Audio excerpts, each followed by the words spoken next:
Нова атака на Славия. Много добре започват гостите. Нахлуване в наказателното поле. Дали топката ще бъде върната назад? Да, но имаше рикошет. След това шут и това е греда. На Омара Бут. Неговото центриране, имаше рикошет. Така топката стана удобна за Балджийски. Това е голяма възможност за Славия. Чиста позиция. Дали резултата ще бъде открит? И на Балджийски след гредата, която цели по-рано в матча. Сега от чиста ситуация потърси. Лудогорец тук може да поведе в резултата. Шанс за домакините. Да, това е гол. 1-0. Джонатан Кафу напредна. Това рязко тръгване.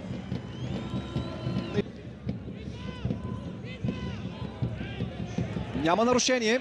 Още една загубена топка за отбора на Славия. Шанс за Лудогорец. Няма засада. И това е 2-0. Топката. Подаването към Вандерсон и прехвърлящия изстрел. Това е топката. И сега да видим дали това няма да бъде Дуспа. Да. Пиньо с технично отиграване.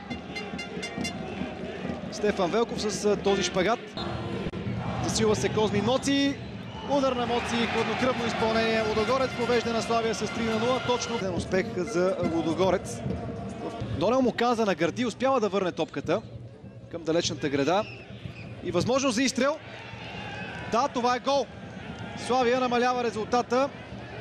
Флага на страничния съдия остана ниско долу. Щастлив рикошет се получи за Йомов. Има паднал играч на Лудогорец в дъното на екрана. Ще видите, който ми се струва, че покрива тази засада.